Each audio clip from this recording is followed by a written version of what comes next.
Bonjour bien-aimés dans le Seigneur. Je vous salue tous au nom de notre Seigneur Jésus-Christ, qui est le Dieu Tout-Puissant et le Maître des temps et des circonstances.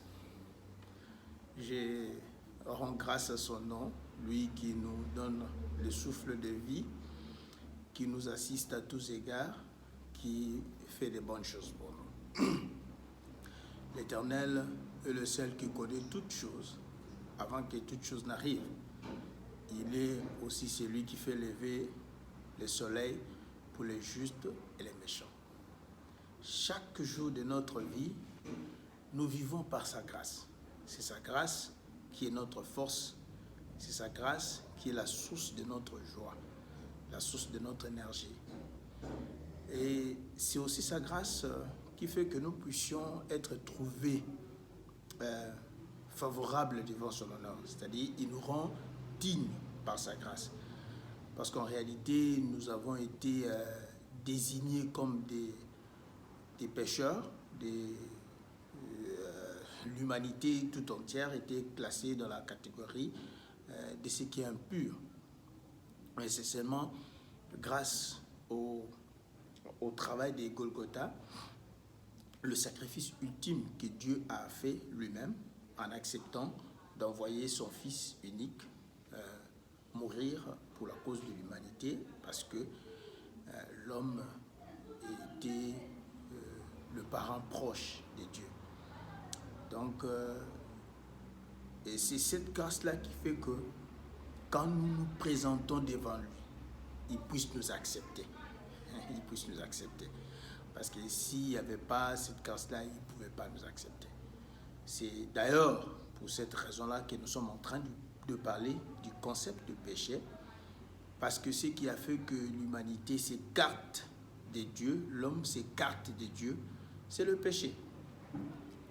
Et le fait de ne pas comprendre qu'est-ce qui est péché, qu'est-ce qui n'est pas péché, c'est une stratégie que le diable développe.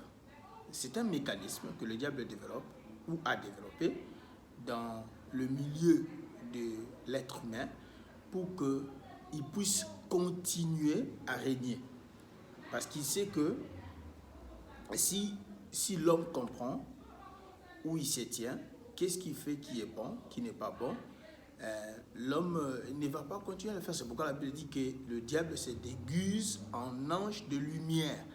Parce qu'il sait que s'il vient auprès des hommes, ou bien il vient à toi ou à moi, dans sa forme diabolique, disons ça, dans sa forme diabolique, personne ne va... on le saura, on saura et puis on va le chasser. Mais il vient en différentes formes. C'est ce que la Bible dit, il se déguise en ange de lumière. C'est-à-dire, il se cache. Il ne veut pas qu'on comprenne qui il est pour que ça lui permette de bien travailler, hein? De bien fonctionner. C'est ça la stratégie du diable. Je bénis le Seigneur. Nous sommes encore retrouvés dans cette tranche pour parler de la parole de Dieu. Et aujourd'hui, nous allons continuer sur ce qu'on a commencé la fois passée. Notre thème, c'était sur le concept du péché. Je crois que nous avons fait une introduction.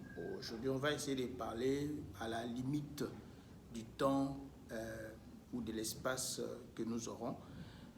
Et comme je l'ai toujours dit, l'objectif, ce n'est pas qu'on termine. L'objectif, c'est que les enfants de Dieu comprennent ou appréhendent la pensée de Dieu.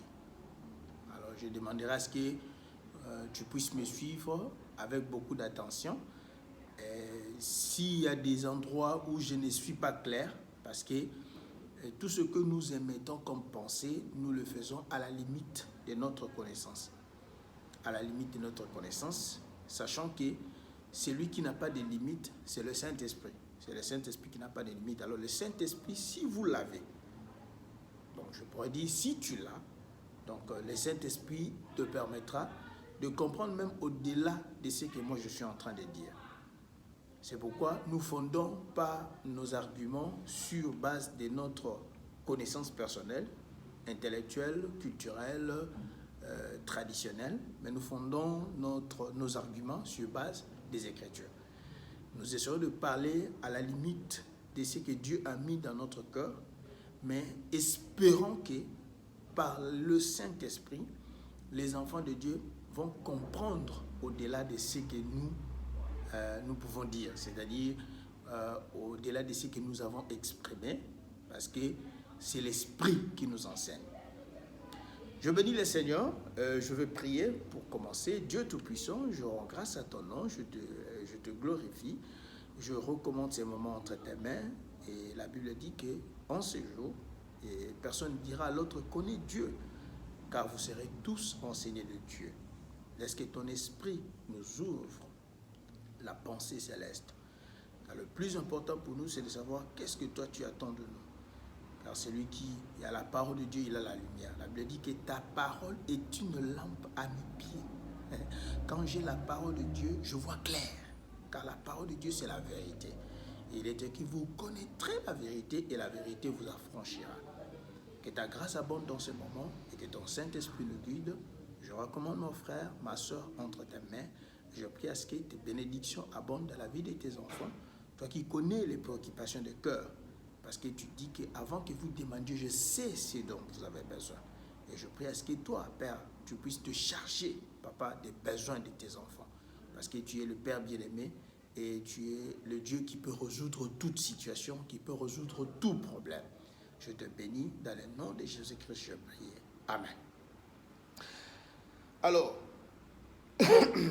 dans notre introduction, nous sommes partis du livre de 1 Jean chapitre 3, le verset 4 à 6, où nous avons commencé à émettre la pensée du concept du péché. Dans cette approche de 1 Jean chapitre 3, la Bible nous dit que le péché constitue la transgression de la loi. Alors nous avons voulu comprendre d'abord qu'est-ce que la loi. Nous avons compris que la loi, c'est ce qui régit les nations, les peuples, les pays.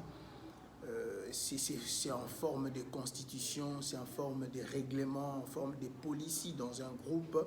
Un groupe s'est décidé de vivre ensemble. Quand un groupe s'est décidé de vivre ensemble, ils peuvent mettre en place une loi, un règlement d'ordre intérieur. Alors, à tout moment que quelqu'un transgresse ces règlements, ces policiers, il se retrouve en train d'enfreindre la loi. Donc, automatiquement ce qu'on appelle le péché. Donc, ça, c'est d'une façon générale. C'est ce qui fait que nous avons des prisons, nous avons des sentences, nous avons des cours et tribunaux, ainsi de suite, qui sont là pour légiférer la loi, donc créer la loi, et aussi mettre en pratique la loi. Bon, je ne veux pas y aller beaucoup parce que ce n'est pas mon domaine. Donc nous savons que dans toutes les nations, nous avons le pouvoir législatif, nous avons le pouvoir exécutif et nous avons le pouvoir judiciaire. Donc les pouvoirs judiciaires, c'est là où nous avons les cours et tribunaux. Les pouvoirs législatifs, généralement, ce sont les parlements, les sénats. Et les pouvoirs exécutifs, c'est le gouvernement qui est en train de mettre en place les différentes lois qui ont été créées. Donc, ça veut dire que toute la nation est régie par une sorte de loi qui est représentée dans un livre ou un document qu'ils appellent la Constitution. Et à tout moment que quelqu'un fait quelque chose, pour qu'on puisse dire que la personne a bien agi ou mal agi, on fonde le jugement sur base de ces livres-là qu'on appelle la Constitution. Alors, nous avons compris que une action commise par une personne ou deux personnes dans la Constitution A peut être condamnable et dans la Constitution B ne peut pas être condamnable. C'est-à-dire, je vais parler seulement, je suis en train de faire une petite révision rapide, donc j'ai donné l'exemple du mariage homosexuel. Donc, il y a des dans une constitution A, leur constitution peut dire par exemple que non, nous on accepte si deux personnes du même sexe se marient, c'est pas un problème. Donc les deux personnes dans cette nation A elle ne sera pas condamnée si elle se marie étant du même sexe. Par contre, dans une constitution B, on peut dire que nous, on n'est pas d'accord avec le mariage entre le même sexe. Du coup, donc, les deux personnes, les mêmes personnes, si elles se retrouvent dans une nation B, leur action sera condamnable, sera punissable. Donc, nous avons maintenant compris que par rapport à cette diversité de lois, ça devient difficile de pouvoir contrôler aussi les péchés. Donc, sans pour autant oublier que nous, quand on parle du péché, on parle du péché par rapport à la Bible. Donc, nous sommes une nation qui n'est pas régie par les lois humaines. Nous ne sommes pas une nation qui a un président ou bien un parlement, non. Nous, on est une nation selon Apocalypse, je crois, le chapitre 1. La Bible dit qu'il a fait de nous un royaume des sacrificateurs pour Dieu le Père. Donc, se dit que Apocalypse chapitre 1, le verset 6. Et qui a fait de nous un royaume des sacrificateurs pour Dieu son Père. À lui soit la gloire et la puissance au siècle des siècles. Amen. Vous allez voir que cette même déclaration a été faite aussi au temps de Moïse, dans les livres de Deutéronome. Donc, la même pensée. Donc, la même adresse, quand il s'est adressé à Moïse pour les peuples juifs, les Israéliens, les Hébreux, il a dit que je ferai de vous un royaume des sacrificateurs pour moi, votre Dieu. Et cette déclaration, plutôt Jean aussi reprend ça dans son introduction pour expliquer ce que Dieu, Jésus-Christ, lui avait fait voir dans le cadre de ce qui était arrivé, ce qui doit venir aussi.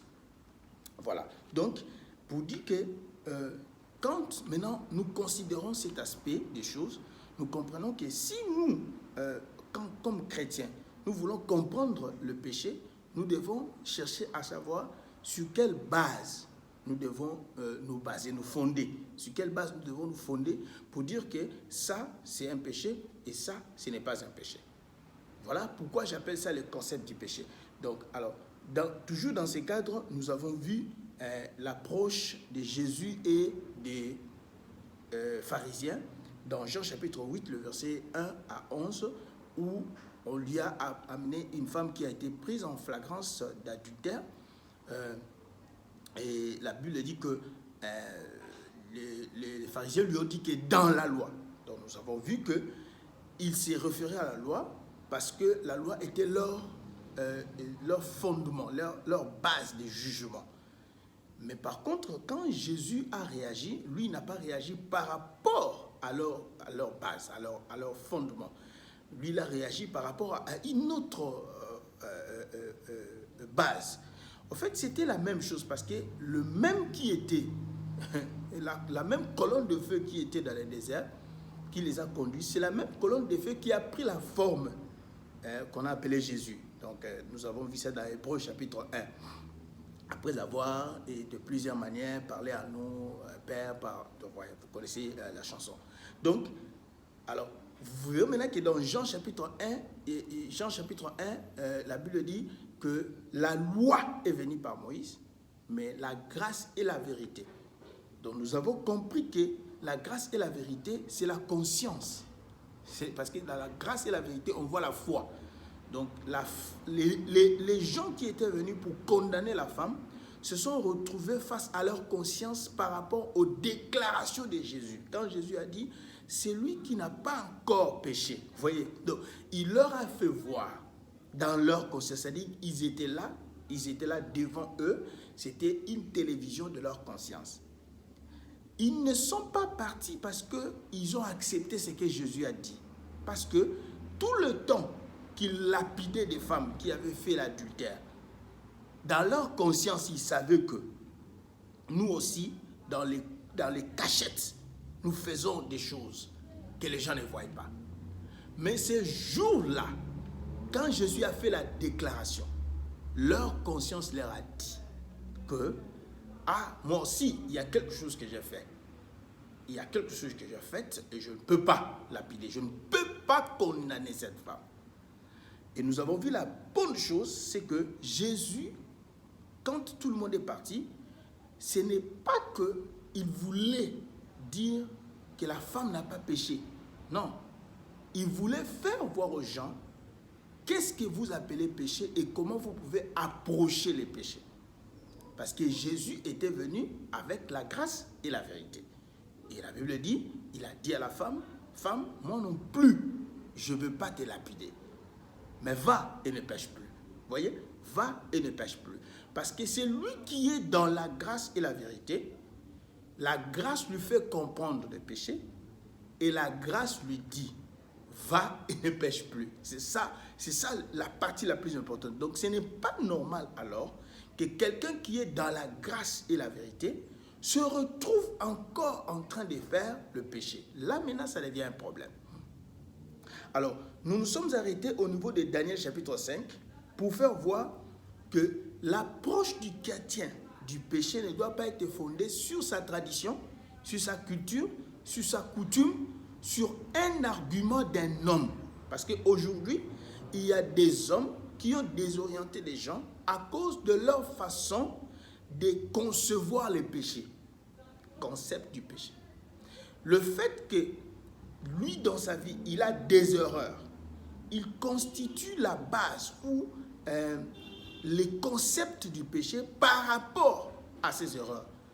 C'est pourquoi, enfants de Dieu, nous ne devons pas dire que ceci est péché ou pas péché par rapport aux arguments des hommes, mais par rapport à une approche qui est la parole de Dieu. Alors, nous sommes allés dans Daniel chapitre 5, le verset 1 à 6. C'est là où nous nous sommes arrêtés. Donc, je ne vais pas relire ça, je vais seulement faire directement donc je vais faire le commentaire et puis à partir de là je vais avancer pour que nous puissions voir l'approche du chrétien concernant le péché. C'est là le point le plus important. C'est si vous regardez quand Jésus s'adresse aux pharisiens, il leur fait voir que non, quand vous êtes en train de voir le péché par rapport à vous, vous penserez que les autres sont des mauvais et vous, vous êtes bien. Parce que vous comparez, c'est-à-dire vous comparez vos qualités avec les autres. Mais vous oubliez que là où vous êtes fort, il y a des gens aussi, là où vous êtes fort, bien sûr, il y a des gens qui sont faibles, mais il y a aussi des endroits où il y a des gens qui sont forts et vous n'êtes pas fort. C'est pourquoi vous devez faire attention dans votre approche du péché. Cela aussi ne veut pas dire que parce que je suis faible dans un domaine, je peux facilement dire aux gens que, bon, tu vois, c'est normal, on peut toujours avoir un peu d'excuses. C'est très, très, très important. Donc, l'approche du chrétien sur le péché doit se représenter avec une sorte de rigueur, mais dans la compassion. C'est pourquoi vous allez comprendre que quand Jésus est venu, ce n'était pas qu'il voulait faire voir que non, moi je suis d'accord avec ce que tu faisais. Non, c'est que Jésus s'est mis dans la position de la femme. Et la même chose, il voulait que les pharisiens se mettent aussi, les gens qui voulaient la condamner, se mettent dans sa position. Pour que les gens là comprennent que ce qu'il a fait, il a fait. Oui, c'est un péché. Mais, moi aussi, il y a des choses que je fais dans les cachettes. Dans mes cachettes, que les gens ne connaissent pas. Il faut que je considère aussi ça. Et je peux aussi dire que peut-être, moi aussi, je pourrais être mis devant les gens pour être lapidé. Alors, quand nous allons dans Daniel chapitre 5, vous allez voir que le roi avait fait une fête et il a pris les ustensiles du temple de Jérusalem, qui étaient des éléments saints que Dieu avait sanctifiés. Lui, il a pris ça, il a commencé à l'essuyer. Ça veut dire que dans sa tête, il n'a pas eu une approche parfaite de ces ustensiles. Donc, lui, il considérait que de la même façon que ces dieux sont, de la même façon, le Dieu d'Israël, eux. C'est pourquoi il pouvait prendre ces ustensiles, les utiliser avec ses prêtres, les utiliser avec ses concubines, les utiliser avec ses femmes. Et la Bible dit, Dieu était fâché contre lui. Dieu n'était pas content. Pourquoi Dieu n'était pas content? Parce que son jugement sur les ustensiles n'était pas correct. Soit parce qu'il était ignorant, parce qu'il ne savait pas qu'on ne peut pas utiliser ces coupes pour faire de n'importe quoi. Ce n'est pas n'importe qui peut d'abord toucher ces coupes. Ce sont des coupes qui étaient dans un endroit sanctifié. Ce sont des éléments sanctifiés. Peut-être qu'il n'avait pas la connaissance, ou il avait la connaissance, mais il pouvait se dire que non, je n'ai pas d'égard à ça, parce que moi j'ai un Dieu. Pour moi, ce sont les choses de mon Dieu que je dois considérer. Vous comprenez? Donc, sa façon de considérer ces ustensiles était fondée sur une sorte d'enseignement ou une sorte de connaissance ou une sorte de jugement personnel ou une sorte de base, cette base-là qui n'était pas la base de la parole de Dieu. Parce que s'il avait la parole de Dieu, il saurait que on ne peut pas utiliser ces ustensiles à ses propres fins. Voilà pourquoi la Bible dit qu'un doigt est sorti et ce doigt-là a compté. La Bible dit que le doigt est sorti et le doigt a commencé à écrire sur le mur. Je veux lire le verset 25. Le verset 25, la Bible dit, voici l'écriture qui a été tracée. Comptez, comptez, pesez et divisez. Trois choses qui se sont faites, qui se sont passées à cause du fait que le roi n'a pas su agir par rapport à une bonne base. C'est-à-dire son jugement sur les ustensiles était fondé sur une mauvaise base. Par conséquent, ça a déterminé des actions qui ont annulé la parole de Dieu. Et ces actions qui ont annulé la parole de Dieu constituaient la transgression. Amen. Donc ça constituait la transgression. Pourquoi? Parce que sa base n'était pas correcte. La plupart des fois, les gens font des choses parce qu'ils n'ont pas une bonne base.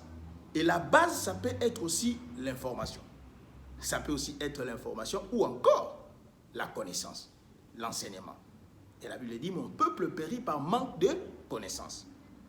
Rappelez-vous, si Israël a tué Jésus, c'était parce qu'il ne savait pas que Jésus était le Messie. Mais pourquoi il ne savait pas? C'est parce que Dieu lui-même a fait qu'ils ne puissent pas comprendre que Jésus était le Messie. Dieu les a voilés. Dieu a empêché, la Bible dit dans Matthieu 13, quand les apôtres lui ont demandé pourquoi tu leur parles en parabole, il dit que je leur parle en parabole parce que je ne veux pas qu'ils me comprennent. Parce que s'ils comprennent qui je suis, ils vont se repentir. Et s'ils se repentent, je serai obligé de les sauver. Alléluia. Je serai obligé de les sauver.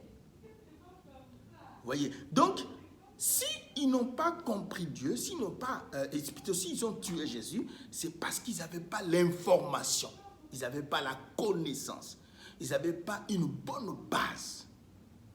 La façon dont tu réagis dans ta vie doit dépendre d'une base.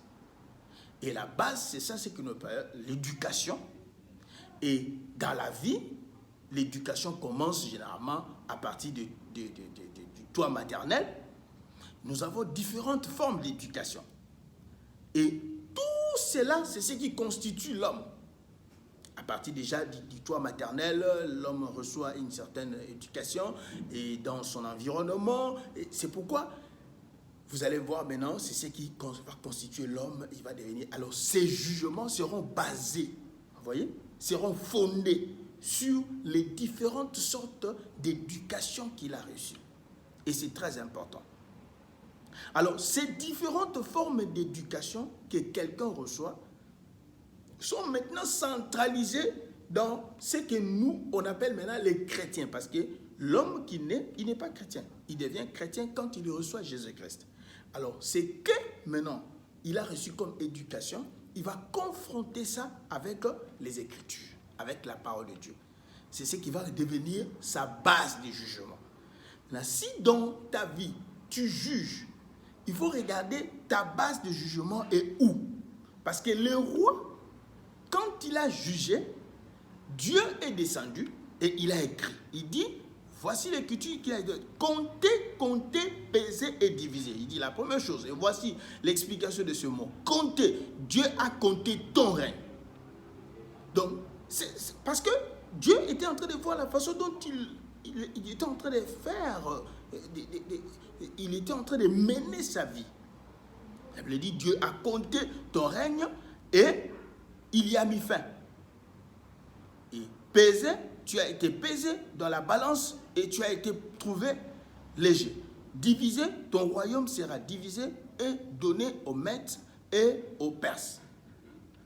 Voyez, donc, la façon dont tu juges va faire que tu puisses te retrouver devant Dieu pour que Dieu dise est-ce que tu fais bien ou tu fais mal. Voyez, donc c'est ça maintenant. C'est ça maintenant la chose qui nous amène à voir un chrétien, quelle est sa base de jugement. Donc quand nous parlons de la parole de Dieu en général, nous comprenons qu'un chrétien doit juger sur base de la parole de Dieu. Mais combien de chrétiens font leur jugement, émettent leur jugement sur base de la parole de Dieu? C'est ça le problème, parce que vous ne pouvez pas émettre un jugement sur base de la parole de Dieu si vous n'avez pas la connaissance de la parole de Dieu. C'est pourquoi vous allez voir que dans la Bible, on nous dit que l'unique nation sur la terre qui a reçu la loi venant de Dieu, c'est Israël. Alléluia. Rappelez-vous, j'avais dit que dans toutes les lois recherchent quoi? Les lois, c'est la recherche de la droiture. Tu vois? Donc, jamais il y a des pays où je crois que c'est en Inde où on a vu un petit garçon de 7 ans ou de 5 ans qui a volé. On a fait passer, je ne sais pas si c'est la vérité, mais je sais qu'il y a des pays qui sont tellement rigoureux en termes de péché, vous n'allez pas vous rendre compte. C'est-à-dire de la transgression de la loi. On a fait passer les véhicules sur les doigts de l'enfant parce que l'enfant avait volé. Donc, les lois sont seulement là pour exprimer les bonnes vertus d'une nation. Et quand quelqu'un ne sait pas se conformer à ça, donc pour dire qu'en réalité, les lois, c'est Dieu. Dieu, il s'est répandu parce qu'il n'y a personne qui a été créé par le diable. Lui-même, le diable a été créé par Dieu. Il n'y a personne. Dieu a créé tout le monde. Le diable est seulement venu, ce qu'on appelle, il est seulement venu interférer dans ce que Dieu a créé. Et il est en train de pervertir. C'est ça. Qu'est-ce que le mensonge? Les mensonges, c'est la perversion de la vérité. Donc, on prend la vérité, on tourne ça, ça devient le mensonge. Donc, le mensonge n'a pas été créé. Donc, c'est seulement la vérité, on tourne ça, ça devient le mensonge. Donc, chez Dieu, il n'y a pas de ténèbres, dans les ténèbres, dans le sens des négatifs. C'est le diable qui est, parce que le négatif vient seulement du positif. Parce que si on prend le négatif comme la femme vient d'où? La femme vient de l'homme. Vous voyez? Donc, de toutes les nations, Dieu maintenant, dans une façon générale de s'adresser à l'humanité, il a émis ses vertus. Maintenant, pour rendre ces vertus importantes et efficaces, il a choisi un peuple. Nous allons lire ça. Nous allons lire ça dans Psaume chapitre 147. Vous allez voir comment la Bible explique très clairement, pour vous dire maintenant l'approche du chrétien en ce qui concerne le péché, elle se trouve où?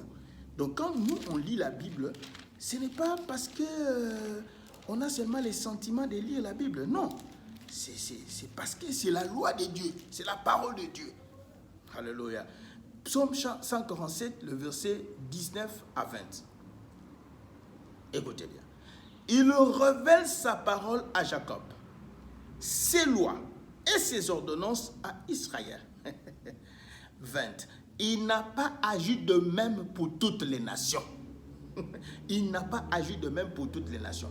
Et elles ne connaissent point les ordonnances. Elles ne connaissent point ses ordonnances. Donc c'est à Israël que Dieu révèle sa parole. Et nous savons que Israël, c'est un homme, c'est Jacob. Et dans Jacob est sorti les 12 patriarches. Et les 12, c'est les 12 maintenant que nous avons toute la nation d'Israël. Et quand on parle d'Israël, on ne voit pas la nation d'Israël d'aujourd'hui dans la chair. Parce que tout ce qui est dans la chair, sur la terre là d'Israël n'est pas Israël. Donc nous voyons que la loi que nous sommes en train de lire ici, alors rentrons dans Deutéronome 4. Alors dans Deutéronome 4, vous allez voir, parce que ici, il dit bien, c'est à Israël qu'il a révélé sa loi. Rentrons maintenant dans Deutéronome 4, que vous voyez comment Dieu révèle sa loi et comment il s'est défini auprès d'Israël. Deutéronome chapitre 4. Vous pouvez lire tous les chapitres 4 de Deutéronome, vous allez voir des belles choses à l'intérieur. Commençons à partir du verset 1. Maintenant, Israël, écoute les lois et les ordonnances que je vous enseigne. Donc, vous pouvez prendre du verset 1 à 7. Et après, vous pouvez lire la suite, c'est aussi très intéressant. Mettez-les en pratique afin que vous viviez et que vous entriez en possession du pays que vous donne l'Éternel, le Dieu de vos pères. Vous n'ajouterez rien à ce que je vous prescris et vous n'en retrancherez rien. Oui, on ne peut pas ajouter, parce que notre jugement doit être fondé sur quelque chose qui est infaillible, gloire à Dieu. Pas sur des choses qui sont faillibles, les choses qui sont émises par des hommes et eux-mêmes étant sujets de faillibilité. Tu vois, la loi de Dieu ou bien notre jugement ne doit pas être basé sur des choses qui sont fragiles. Et nous allons voir ça plus tard, comment le péché d'une personne, par exemple d'un ministre ou d'un père de famille, peut aussi avoir de l'impact dans la vie de ceux qui le suivent. Donc, c'est très très important. Donc, on ne peut pas fonder notre jugement du péché sur des choses qui sont fragiles. C'est pourquoi Jésus dit, et plutôt Deutéronome dit, que vous n'ajouterez rien à ce que je vous prescris et vous n'en retrancherez rien. Nous avons vu ça, nous avons vu les mêmes déclarations que Jésus le faire pendant qu'il était aussi sur la terre. Mais observez les commandements de l'Éternel, votre Dieu, tels que je vous les prescris. Vos yeux ont vu ce que l'Éternel a fait à l'occasion des Baal-Péor. L'Éternel, ton Dieu, a détruit du milieu de toi tous ceux qui étaient allés après des Baal-Péor. Et vous, qui vous êtes attachés à l'Éternel, votre Dieu, vous êtes aujourd'hui tous vivants. Voici, je vous ai enseigné des lois et des ordonnances, comme l'Éternel, mon Dieu, me l'a commandé, afin que vous les mettiez en pratique dans les pays dont vous allez prendre possession. Vous les observerez et vous les mettrez en pratique, car ce sera là votre sagesse et votre intelligence aux yeux de toutes les lois. Alléluia. Aux yeux de toutes les lois, et qui diront, cette grande nation est un peuple absolument sage et intelligent. Alléluia. Aux yeux de toutes les lois. C'est-à-dire, il reconnaît qu'il y a des lois dans le monde. Mais de ces lois, il fait une exception. Parce que la loi qu'il donne à Israël, c'est ses propres commandements. Et il dit que ces commandements dépassent toutes les lois. Toutes les autres lois. De sorte qu'en appliquant, en observant ces lois, il dit que vous serez intelligents et vous serez sages aux yeux de tout le peuple. Verset 7. Quelle est en effet la grande nation qui est de Dieu, aussi proche que l'Éternel? Alléluia. Notre Dieu l'est de nous toutes les fois que nous l'invoquons. Et quelle est la grande nation qui est des lois et des ordonnances justes comme toute cette loi que je vous présente aujourd'hui? Alléluia. L'Éternel est merveilleux. Vous comprenez que cette loi a été manifestée dans Jésus-Christ, qui est la grâce et la vérité. Rappelez-vous, Jean chapitre 1. Donc, lisons ça rapidement. Jean chapitre 3, loi 1. Parce que c'est la même chose. C'est seulement, rappelez-vous, la Bible dit qu'il n'y a rien de nouveau sur la terre. Dieu ne fait que ramener ce qui est, ce qui était. Donc, ce qui est, c'est ce qui était. Ce qui sera, c'est ce qui est. La Bible dit, Jean chapitre 1, le verset...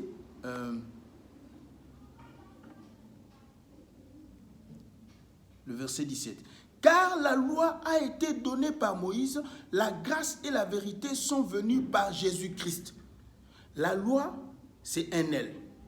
La grâce et la vérité, c'est un autre elle.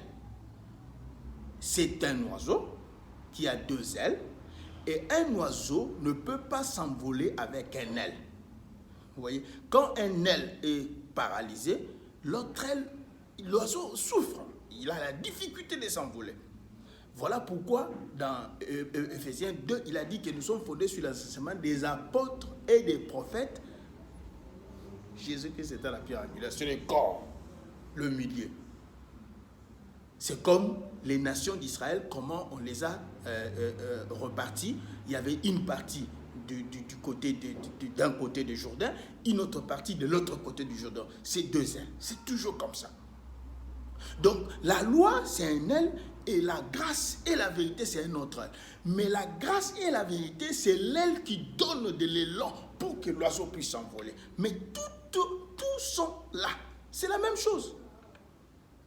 C'est la même chose. Vous voyez, maintenant, nous comprenons que le jugement d'un chrétien doit être fondé sur l'approche de la parole de Dieu. La parole de Dieu qui est l'adresse que Dieu a faite à Israël.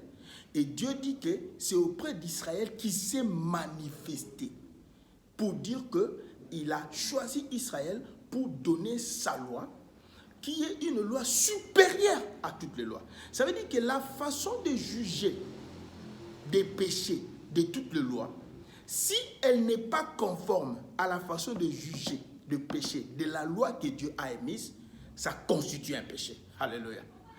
Vous comprenez maintenant? J'espère que vous êtes en train de comprendre. Parce que j'ai commencé par donner des exemples de différentes nations. La nation A, la nation B, la nation A, la nation B a une certaine approche, par exemple, de l'homosexualité. Donc, ça ne veut pas dire que si dans la nation A, eux, ils considèrent que l'homosexualité, c'est bien, et dans la nation B, on considère que l'homosexualité, ce n'est pas bien. Bon, nous les chrétiens, qu'est-ce qu'on peut dire? Nous les chrétiens, comme nous sommes au milieu du village, on va dire, bon, de toutes les façons, on peut, c'est la démocratie, on peut... Non! Nous les chrétiens, nous devons prendre les deux approches, nous devons maintenant les faire voir, nous devons les regarder, les juger par rapport à la loi de Dieu, par rapport à la parole de Dieu.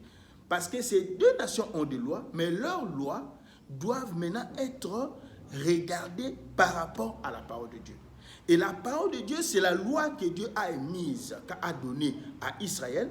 Et cette loi, c'est celle qui est venue dans la chair par Jésus-Christ. Or, par Jésus-Christ, c'est ce que nous appelons la grâce et la vérité. Vous connaîtrez la vérité et la vérité vous affranchira. Voilà pourquoi ce jour-là, quand il était devant la femme, personne ne pouvait lapider la femme.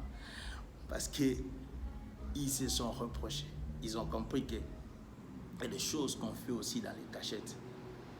Cette femme, c'est vrai, ce qu'elle a fait, tout le monde a vu ça.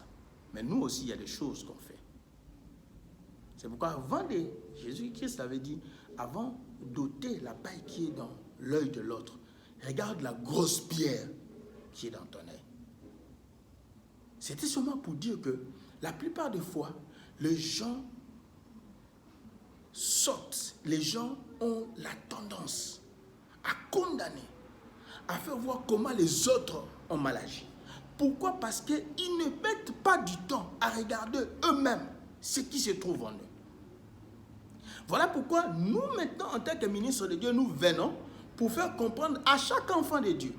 Cela ne veut pas dire que si quelqu'un fait des péchés à côté de moi, je ne vais pas lui reprocher parce que je vais dire... tout le monde pêche, hein? Tu sais que tout le monde... Non, ça ne signifie pas ça. Ça ne signifie pas ça. Ça ne signifie pas ça du tout. Non, moi, il ne faut pas juger. La Bible dit ne jugez point. Non, il ne faut pas mal interpréter la parole de Dieu. Il ne faut pas mal interpréter la parole de Dieu. Ce qui est vrai, moi qui dis aux autres, ne péchez pas. Il faut que je sois aussi capable de regarder sur quelle base je suis. Voilà pourquoi au début j'avais dit que nous devons être des modèles. Je ne peux pas dire aux gens A pendant que moi je fais B. Quand je dis aux gens A, je dois aussi vivre le A que je suis en train de dire. C'est dans ce sens-là qu'il est. Donc, dans toute approche du péché, ne doit pas avoir l'objectif de lapider quelqu'un, mais doit avoir l'objectif de la compassion, de ramener quelqu'un à la raison. C'est le travail que Dieu a donné aux ministres pour qu'ils amènent dans la conscience des enfants de Dieu. Vous voyez, la conscience, parce que c'est ce que Jésus a fait. Quand il a parlé, leur conscience était. Vous allez voir Zachée. Zachée, Jésus ne lui a pas dit, va rembourser les choses. La Bible dit, quand il est entré dans sa maison, il a dit, celui-ci est aussi une des brebis perdues d'Israël. La Bible dit qu'il a dit à Zachée que le salut est entré dans ta maison. Alléluia. Quand il est entré dans sa maison, alléluia. Quand quelqu'un reçoit Jésus, les décisions commencent à venir. Parce que Jésus, c'est la parole. Quand la parole entre, la parole c'est quoi? C'est la vérité, c'est la grâce. Vous connaîtrez la vérité vous affranchira. Quand ça vient dans votre vie, ça va vous dire que ce que vous avez fait là, c'était de l'escroquerie. Vous devez vous repentir. Voilà. Mais la grâce, quand elle vous parle, elle ne va pas vous dire comme si vous êtes le plus grand pécheur, vous ne pouvez pas vivre avec moi, je dois vous mettre à côté. Non, la grâce est venue d'ailleurs vivre avec vous pour vous faire voir que non. Oh, écoutez, il y a quelqu'un qui est mort pour ce que tu es en train de faire. Il y a quelqu'un qui a donné sa vie pour ce que tu es en train de faire. Alléluia. Je bénis le Seigneur. Vous voyez, dans cette approche de la parole de Dieu, nous comprenons maintenant que c'est la parole qui vient en nous, qui dépose dans notre conscience qu'est-ce que Dieu veut et qu'est-ce que Dieu ne veut pas. Vous allez voir la différence avec Israël. Vous vous rappelez, si vous lisez même dans Deutéronome, toujours le chapitre 4, vous allez voir même comment Moïse est en train de dire comment ils écoutaient les tonnerres, ils écoutaient la voix, mais ils ne voyaient pas. Parce que Moïse est parti, il voyait, mais quand Moïse descendait, Moïse avait le voile. Ils écoutaient, mais ils ne comprenaient pas, parce que c'était des choses cachées. Il fallait qu'il y ait quelqu'un qui ôte le voile et que cette personne-là aide maintenant les gens à comprendre. C'est pourquoi ils avaient la difficulté de comprendre le péché. Maintenant, nous, dans ce temps de la grâce, Dieu est venu dans la forme de la chair, il a ôté les voiles, il nous permet maintenant de voir clair, de comprendre qu'est-ce que le péché.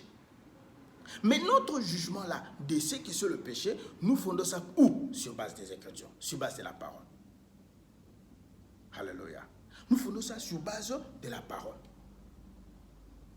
Alors, c'est ici que nous allons comprendre que tout ce qui était dans la loi, la Bible appelle ça l'ombre. La Bible appelle ça l'ombre. Donc, la Bible est en train d'expliquer que c'est comme des choses que Dieu a établies pour nous enseigner. Essayons de lire ça dans Galates chapitre 3. Essayons de lire ça dans Galates chapitre 3, juste pour faire voir que nous ne devons pas avoir la confusion, parce qu'il y a des fois des gens qui disent ces choses-là, c'était la loi, nous ne sommes plus dans la loi. Non, mais il faut comprendre, quand vous dites c'était la loi, nous ne sommes plus dans la loi, ça veut dire exactement quoi? Donc, Galates 3, le verset 21. Galates 3, verset 21 à 24, je crois. La Bible dit, la loi est-elle donc contre les promesses de Dieu? Loin de là. S'il avait été donné une loi qui puisse procurer la vie, la justice viendrait réellement de la loi. Mais l'Écriture a tout renfermé sous le péché, afin que ce qui était ce qui a été promis soit donné par la foi en Jésus-Christ à ceux qui croient. Vous voyez, par la foi en Jésus-Christ à ceux qui croient. Avant que la foi vienne, nous étions enfermés sous la garde de la loi, en vue de la foi qui devait être révélée. La loi a été donnée par Moïse, la grâce et la vérité par Jésus-Christ. Et le verset 24, il dit, ainsi la loi a été comme un précepteur pour nous conduire à Christ. Dans d'autres versions, on dit comme un pédagogue. Vous voyez, un enseignant pour nous conduire à Christ afin que nous soyons justifiés par la foi. Et quand on parle de la foi, on voit la grâce et la vérité. Alléluia.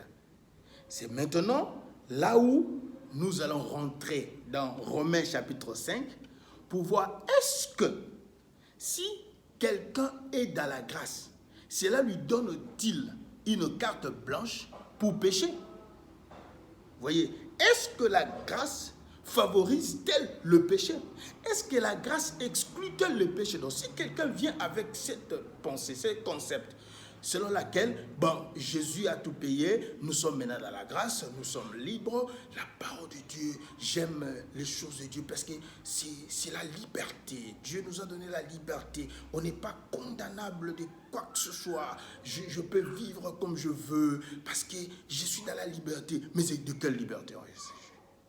Mais de quelle liberté? La Bible dit, Paul dit, nous avons été libérés de la prison du péché pour entrer dans la prison de la justice. Alléluia.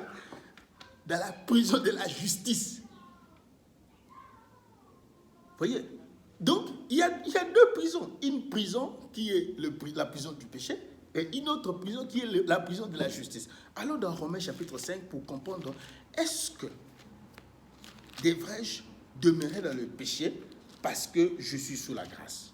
Romains chapitre 5. À partir du verset 19, nous allons prendre 19 à 21 et nous allons entrer directement dans chapitre 6. Je crois que c'est ici que je veux terminer. Romains chapitre 5, on est dans le verset 19. À partir du verset 19, nous lisons notre Jésus-Christ, car comme par la désobéissance d'un seul homme, beaucoup ont été rendus pécheurs, de même par l'obéissance d'un seul, beaucoup seront rendus juste. Alléluia. Regardez. Or, la foi, plutôt la loi, est intervenue pour que l'offense abonde. Mais là où le péché a abondé dans le passé, la grâce a surabondé. Afin que, comme le péché a régné par la mort, ainsi la grâce règne par la justice pour la vie éternelle. Par Jésus-Christ, notre Seigneur. Nous sommes maintenant dans le chapitre 6. Nous prenons le verset 1. On peut aller jusqu'au verset 7. Je vais m'arrêter quelque part là. Que dirons-nous donc? Demeurions-nous dans le péché afin que la grâce abonde? C'est ça la question que Paul pose. Parce que le concept est que certaines personnes pensent du fait que nous sommes dans la loi, alors nous avons la liberté de faire tout ce que... Plutôt nous sommes sous la grâce, alors nous avons la liberté de faire tout ce que nous voulons. C'est faux. Parce que la grâce et la vérité, c'est un paquet. On ne peut pas y être et être dans le péché parce que c'est une accession à la justice et à la sainteté. Parce qu'en réalité, la grâce et la vérité, c'est la parole de Dieu révélée en Jésus-Christ. C'est la loi de Dieu révélée en Jésus-Christ. Et quand Jésus est entré dans la maison des Zachée, la Bible dit, Jésus ne lui a pas dit, va retourner les choses. Quand la grâce et la vérité entrent dans ta vie, bien-aimé dans le Seigneur, c'est comme un frère qui chante, je n'ai jamais vu un homme qui passe par la croix et rester le même. Quand cette parole entre en vous, ça vous donne l'indication. C'est pourquoi la Bible dit, Psaume dit que la parole de Dieu est une lampe à mes pieds. La parole de Dieu, c'est la vérité. La vérité, c'est la lumière, frère. Là où il y a la lumière, les gens ne bronchent pas. Parce que je vois clair. Je vois clair, je vois bien. Les gens se bousculent parce qu'ils sont dans les noirs. il ne sait pas qui est à ma gauche, qui est à ma droite. Ils sont dans le noir. Là où il y a le noir, c'est la confusion. Mais là où il y a la lumière, il n'y a pas de confusion, frère. Il n'y a pas de confusion. Il n'y a pas de confusion. Voilà. Alors, il dit, que dirions-nous donc? Demeurions-nous dans le péché afin que la grâce abonde? Loin de là, nous qui sommes morts au péché, comment vivions-nous encore dans le péché? Comment sommes-nous morts dans le péché? Nous sommes morts dans le péché par les moyens de la croix de Jésus. Parce que la Bible dit, quand Jésus était sur la croix, nous tous on était là-bas. Parce qu'il était en train de réconcilier le monde avec le Père.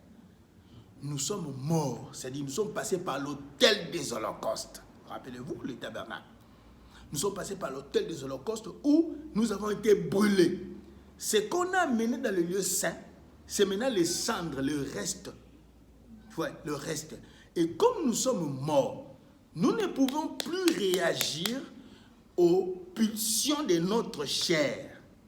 Alléluia. Aux mouvements, aux sentiments. C'est pourquoi dans Romains 12, il dit, ne vous conformez pas au siècle présent. Voyez. De là, nous qui sommes morts au péché, comment vivions-nous encore dans le péché?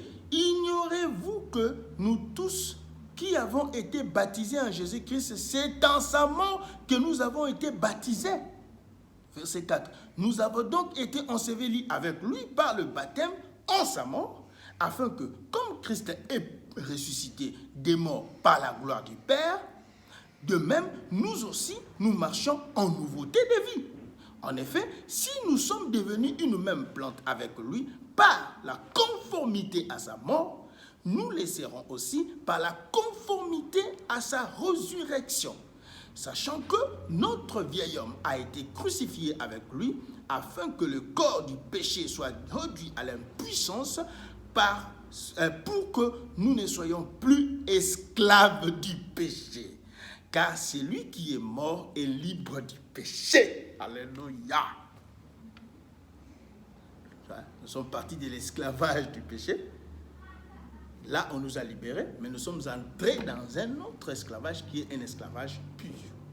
Maintenant, l'esclavage de la justice. C'est pourquoi un juste pleure quand il y a des choses qui se passent mal dans sa vie. Pourquoi? Parce qu'il est esclave de la justice. Quand il fait quelque chose qui n'est pas bonne, non par rapport à lui, mais par rapport à la justice, non sa justice, mais la justice de la parole de Dieu, ça lui fait du mal.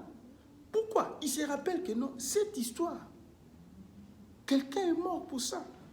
Mais pourquoi moi je veux me retrouver dans cette histoire? Ça lui fait mal. Pourquoi ça lui fait mal? Parce qu'il est esclave de la justice. Voilà pourquoi la plupart des fois les justes, on les appelle en termes de l'argot des Lingala, le Yuma. Pourquoi? Parce que Jésus a dit, si on te frappe à la joue gauche, donne la joue droite. Alors si je suis quelqu'un qui a l'habitude de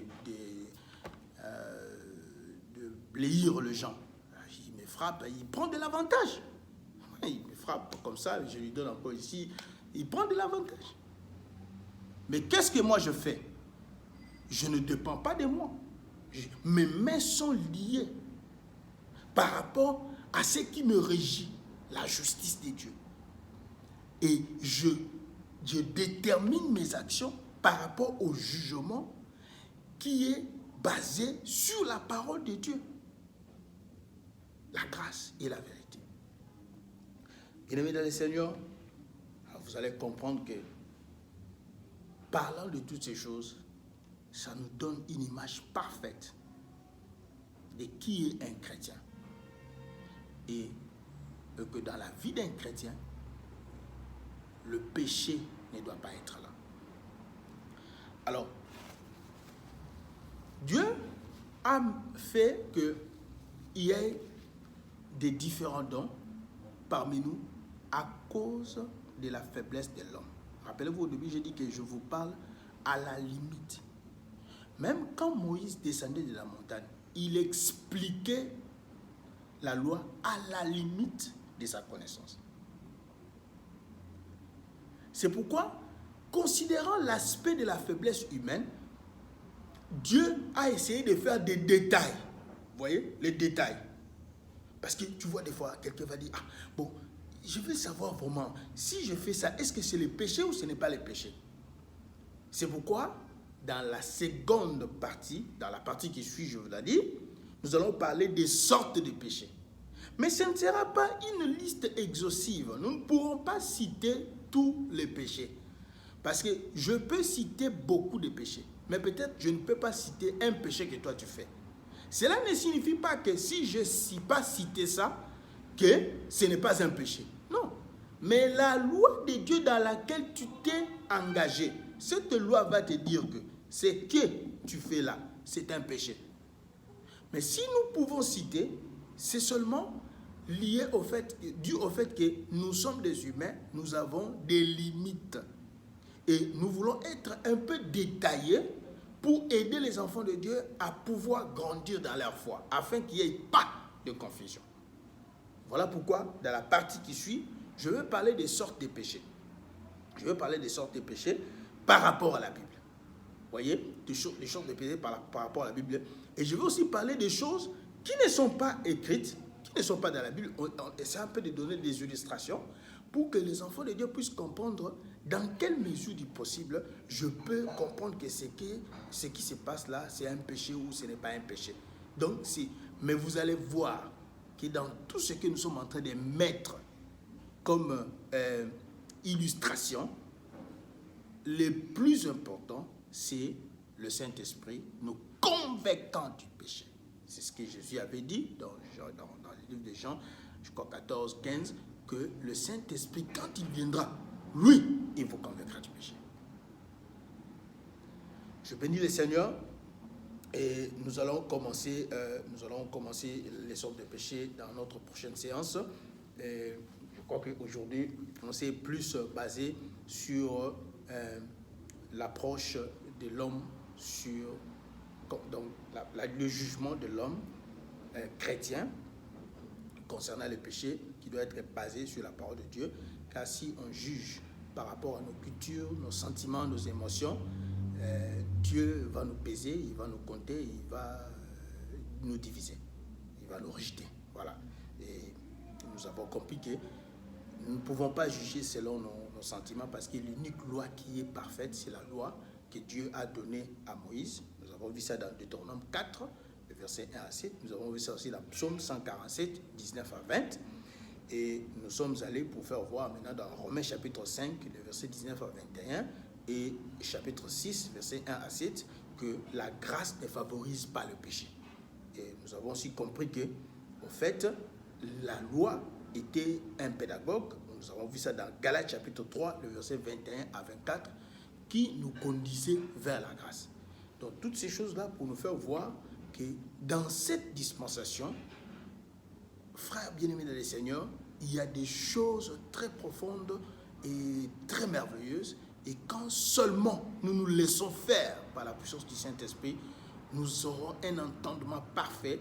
Et je vous dis la vérité, que nous n'aurons pas de problèmes dans les communautés. Nous avons des problèmes aujourd'hui dans les communautés parce que les gens ne veulent pas suivre la parole de Dieu. Suivons la parole de Dieu. Examinons la parole de Dieu. Ne suivons pas les propos des hommes ou les avis des hommes. Les avis des hommes, c'est bien, mais il faut toujours les regarder par rapport à la parole de Dieu. Que le Seigneur vous bénisse, que le Seigneur vous garde, que le Seigneur marche avec vous, que le Seigneur vous couvre de son ombre et de sa bonté, et restez à la paix du Seigneur. Et nous allons nous voir encore la fois prochaine. Que Dieu soit avec vous. Bye bye.